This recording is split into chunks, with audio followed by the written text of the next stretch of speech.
Greatness sometimes skips a generation. The current BMW M5, though it is descended from a line of great high-performance sedans, lacks the born-to-rule authority of its awesome ancestors. Now BMW's M division is preparing a successor it believes can restore the big Bavarian's regal reputation. This new M5, due late this year, will not be like any of the previous 5 models to wear the badge. So different, in fact, that BMW's M division believes the world needs a little time to get its collective head around what they've done.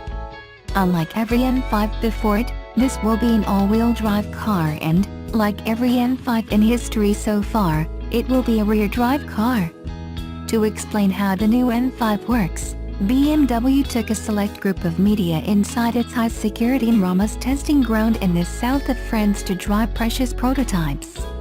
When we started with the car, about 4 years ago, there was a discussion, recalls Dirk Hacker. M Division's engineering chief says rear drive, four-wheel drive and doing both versions were all considered. Obvious options, but, he says, there was one more.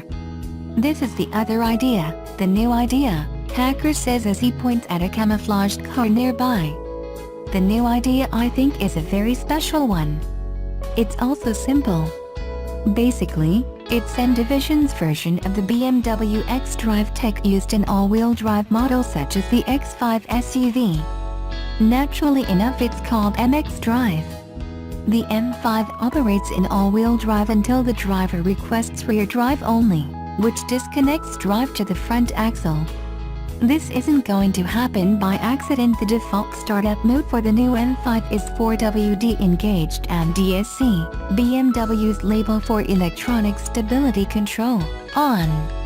With a short press of the DSC button in the center console, the car switches to M Dynamic mode in 4WD Sport, a setup that sends more power to the rear than the normal 4WD. It takes a long and deliberate press on the DSC button to switch it off.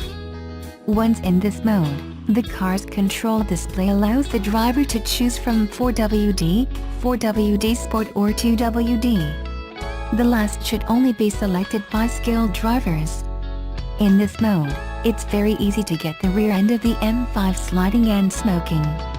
With a genius like BMW works driver to move lock behind the wheel, this big sedan can be made to waltz around Ramos going sideways almost all the time. He makes it look easy, but it ain't. The car is a little quicker and much easier to manage in 4WD Sport and DSC off.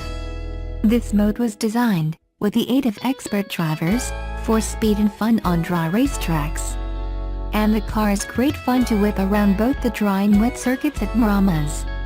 From the driver's seat, it's clear that expert German engineers have taken great care to make the engine, gearbox, all-wheel drive, steering and suspension work well together. The vital software that orchestrates the way the mechanical parts interact is harmoniously heavenly. This car may be fierce, but it's user-friendly. Exactly how much power the new M5 will have is something the M Division man won't tell. Its engine is an updated version of the twin-turbo 4.4-liter V8 in the current car. We have about 600 horsepower, 450 kilowatts, and about 700 Newton-meters, is all engineering chief Hacker is prepared to divulge. It will whip from standstill to 100 kilometers per hour in under 3.5 seconds, he promises. Production of the new M5 won't begin until November, so there's still time for some fine-tuning work. But the target numbers mentioned by Hacker make it obvious what the M5 is being bred to beat. It's the new Mercedes-AMG E63, another quick and loud $250,000 super sedan from Germany with a 450 kilowatts twin-turbo V8 in all-wheel drive. The M Division team seems quietly confident of victory when the inevitable comparisons take place. And rightly so.